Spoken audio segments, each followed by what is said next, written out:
I mark my Titleist with a black dot over the number 1. Only in orange. Just 2 little dots. Out on tour, it's not how you mark a golf ball. It's how you mark your Titleist. How do you mark your Titleist?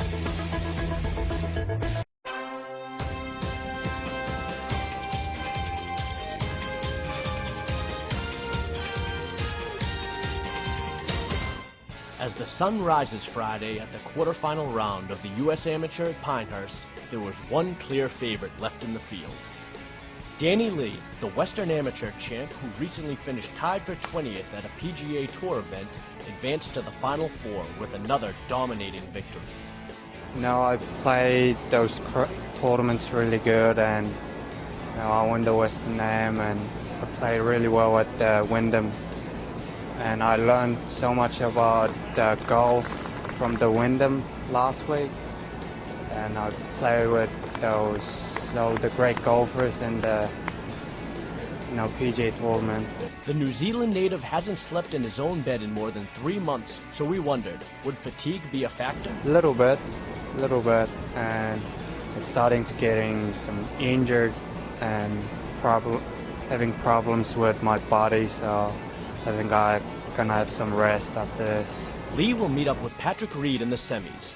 The 18-year-old, who will play at Georgia next year, qualified 62nd out of 64 in the match play field.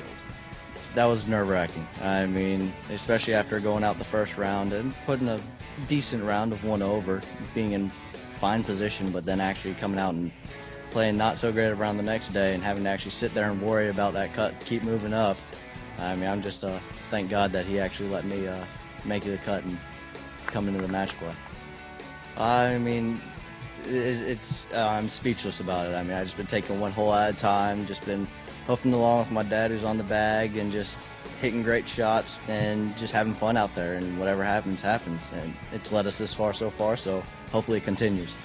His future Georgia teammate Adam Mitchell also made the semis with his dad on the bag, a no-brainer after his father surprised him in the final round of his victorious Porter Cup run. Best highlight of my golfing career, just when he came, I was in the parking lot talking on the phone, we were waiting for a rain delay, and I saw him walk by. I was like, wait a second, no, that's not him, and it ended up being him, and it was just awesome. We had a great day hanging out together, and that was just a lot of fun. It's the best part of my career so far. Yeah, the Porter Cup, I had decided prior to the tournament not to go. I was going to spend that week with my daughter, youngest daughter, taking her and traveling around looking at colleges.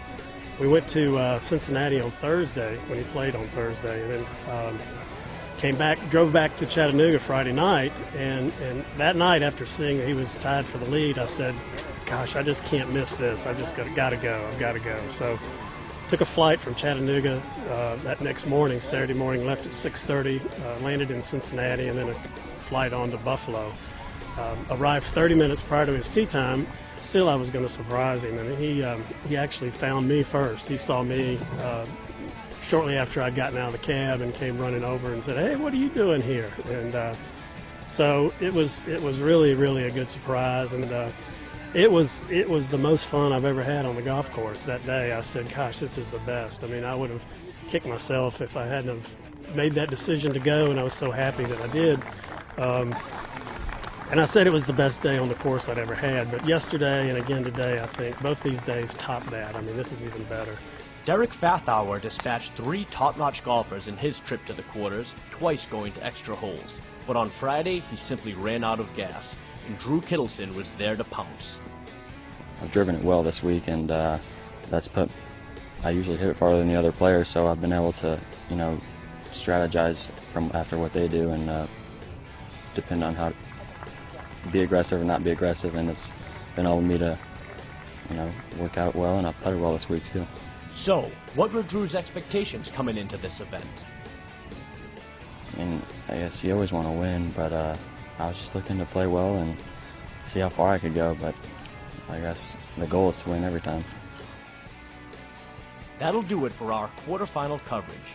Be sure to check back with us, as we'll have video coverage every day at the U.S. Amateur from Pinehurst.